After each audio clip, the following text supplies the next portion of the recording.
Hello, and thank you for tuning in to the Flatiron Syndicate Motorsports Podcast. This show is brought to you by Flatiron's Tuning, your source for any aftermarket or OEM Subaru parts. Be sure to check out our store at flatironstuning.com and stay tuned with Flatiron's Tuning.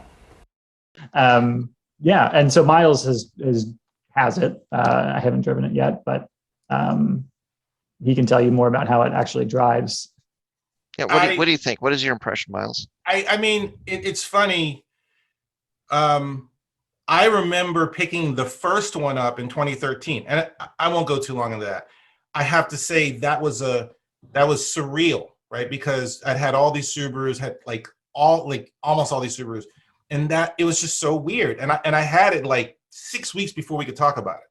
So okay, right, and it was weird because I couldn't tell anyone, I couldn't show anyone, I couldn't text anyone a picture. Like, it was a real embargo because Subarus trusted me because no one had done anything. You know, YouTubers didn't really exist the way they do now in 2012, 2013. Anyway, the new car, I have to admit, I was kind of like, whatever, it's just another whatever. And I've seen the pictures, I've seen people do different things to it. Got it yesterday morning. I'm driving it, and I'm kind of smirking like it's if you have kids, it's like the first time you see your kid when they grow up a little bit. You stand back and you're like, this is kind of cool. This is, you know, and I'm thinking about what I'm feeling in this car, and it's like, they did a good job. Like good job, Subaru. Like, they gave us a baseline that's it's pretty high. Like, stock autocrossers are probably buying this car left and right. And if they aren't already, when they do drive it, I think they are. And anyone that has an older BRZ, don't drive it if you don't want a car payment, because I have a 2016, and it's gone. When you feel the torque alone, like the torque. Sure. I know it's about handling, but I will say, when you feel the torque, you're like, fuck. So, this is what the BRZ should have had back in 2013. Yes, there is that right away negativity, like, come on, why couldn't we do this 10 years ago? But anyway, handling, it turns really well. The things they did to improve the steering feeling, I think, are good. The electric steering, I'm not, it's fine. I'm not going to overthink. I haven't overthought it yet. It still has stock size wheels on it. It's not lowered, right? I think I'll say this, for the average Joe who will not even, put synthetic oil in it. I mean, no mods, just, that car is going to rock their world. It's fast in a straight line. It brakes really well. It handles well. The work Subaru has done with the front dampers to limit body roll by having a rebound spring in the front dampers only is quite interesting. They've reduced front travel by about 24 millimeters or something like that. That's a lot. Yeah, but they took it out of droop, and what they're doing, just like with the new WRX, they are not allowing it to roll as much through extension. Here's that word again that Drew was talking about. They're not allowing it to roll through extension, and so the car doesn't roll much through compression anyway, unless you really get into it. And so that all those things are contributing to what's happening in the front end. The shocks have a little more damping, it's a little less unsprung weight, and that limiting. That's a big change. If you were to try to do that change with the older chassis, you would have to go up in spring rate. You would have to have, just a bigger, like, you'd have to have a better damper and go up in spring rate. Yeah. So, Subaru sells as many cars as they sell, and they keep selling it because they make money. And they don't do all the stuff we want on our wish list because they keep making money, and they're still around, right? Right.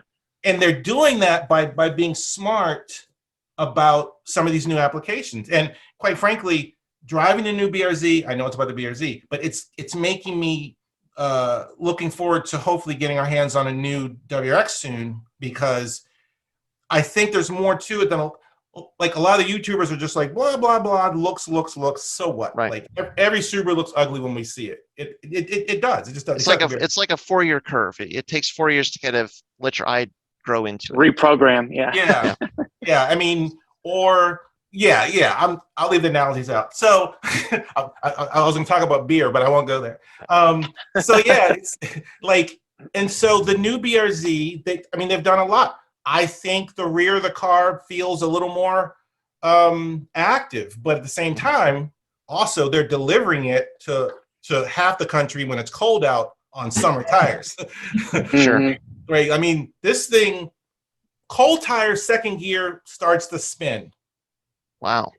Down low. Like, it's like, whoa, what am I in? You know, is this a Mustang? Like, are there going to be BRZ videos now on YouTube? Right. Oh, let's hope not. But so yeah, it's I think it's going to catch people out, because if you jump in a new BRZ and as soon as you turn in, okay, brake zone, turn in. If you get right on the gas and it's cold out, you're either going to drift it because you're good, or you're going to loop it. Right. And a few people have said, yeah, I've already looped it. I'm like, yeah, because A, 215s, B, summer tires, C, cold out. And when I drove 180 miles yesterday, it's all salted. So, but I think it's a great platform. I think they've given people a lot to work with. It's and again, you start thinking, man, what if they had done this 10 years ago? I mean, when the new WX came out, it had no power, right? And then STI came out, and they're like, holy shit, feels the same, but that was only a 3-year difference. Yeah. Right. This was 10 years in the making. So Miles, I'm curious, because you said you raced a 944 turbo, which is not. I mean, well, what did those make stock way back when? Was it? I think it was over 200, but not much, or was it? It's so funny you mention it, because the 86 944 turbo made 217 horsepower. Okay. But 254 foot-pounds of torque. 2.5 liter inline four. Right.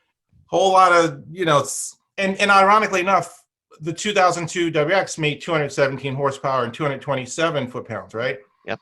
But if you did simple things first of all, that block is like, good for 400 wheel.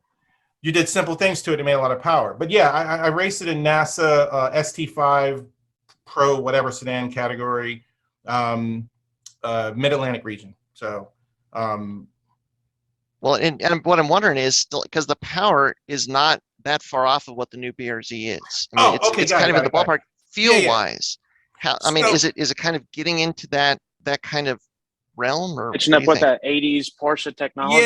Yeah. So okay, funny you bring that up, because I still have my corner weights from my 944 turbo, and then in 2013 when we got our hands on that car, first thing we did was put it on the scales, right?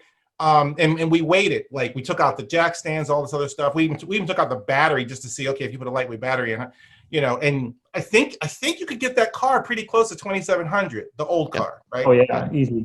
With that said, it's a very square car. It's very square. Cross weight front to rear, it's pretty square, and it doesn't have the transmission in the rear like the 944. It feels very 944 like. It just does. But I will say, comparatively, it is much stiffer. Sure. All around. Chassis technology, they have learned a few things in the last 30 years. Yeah. 17-inch wheels versus 15-inch wheels too. Yeah, right. Yeah. So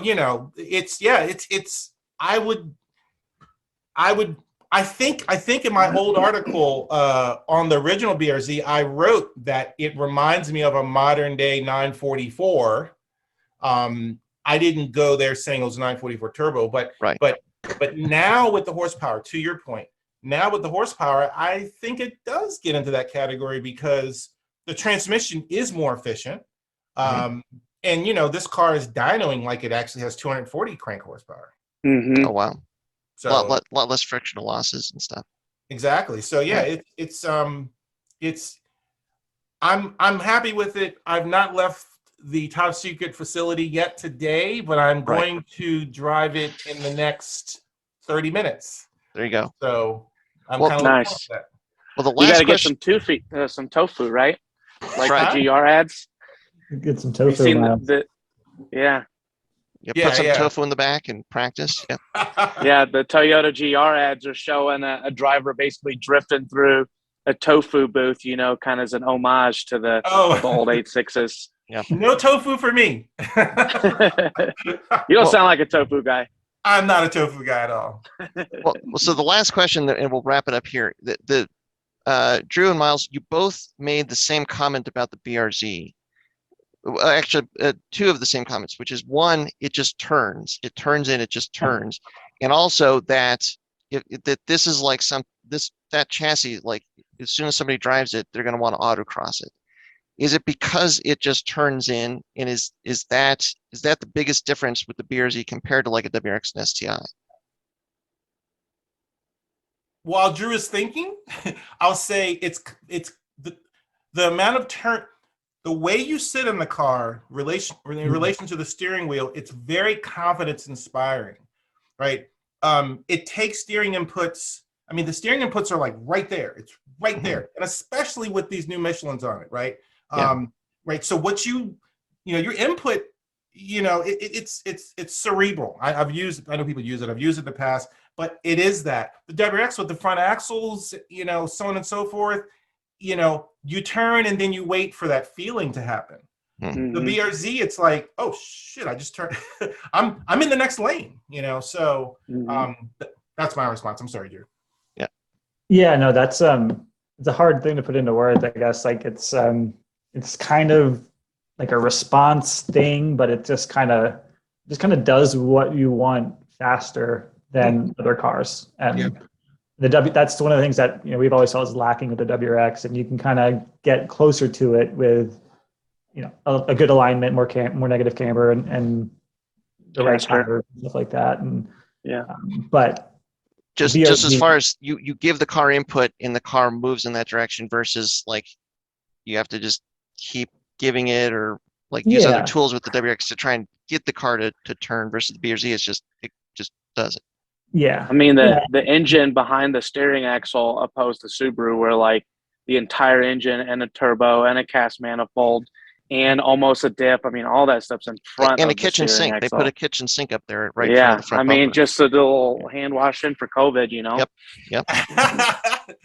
Could you imagine though? I'm sorry, and I'm known to just jump off on something different. Could you imagine what a current STI with no front axles, rear-wheel drive only, with like 10 degrees of caster would feel like?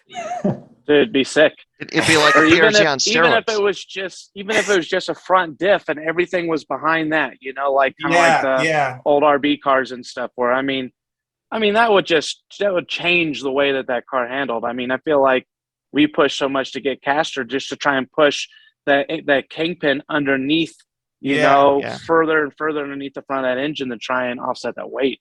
I'm thinking of like a spec series based on Australian touring car. Could you imagine? There you go.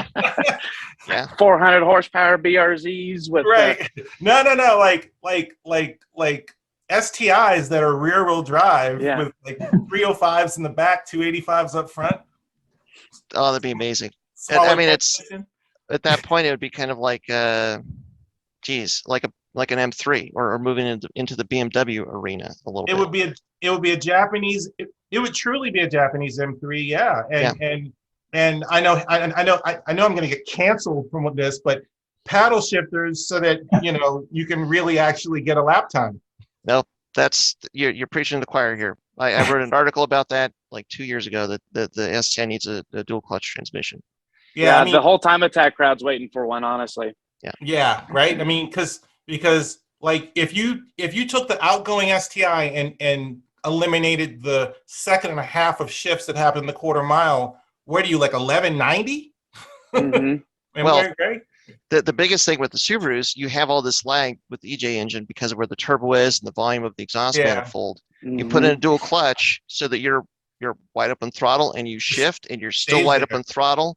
It holds you in the power. I mean, it would be a complete game changer for that car. Just from a drivetrain alone. You don't touch power. You put in a dual clutch, and that completely changes the car. Yep. Brilliant. Well, so we've solved that problem for Subaru. So if any of those people are still listening, there you go. That's on us. You're welcome. Now you just have to build it. That's all I got to do. Thanks for tuning in. To hear the whole conversation, click below for the full episode of this podcast or tune in every week on iTunes or Spotify. If you like these episodes, be sure to like and subscribe to the channel because your support is what makes all of this possible. As always, this show is brought to you by Flatirons Tuning, your premier source for any Subaru OEM or aftermarket parts. Check out our website at flatironstuning.com, and as always, stay tuned with Flatirons Tuning.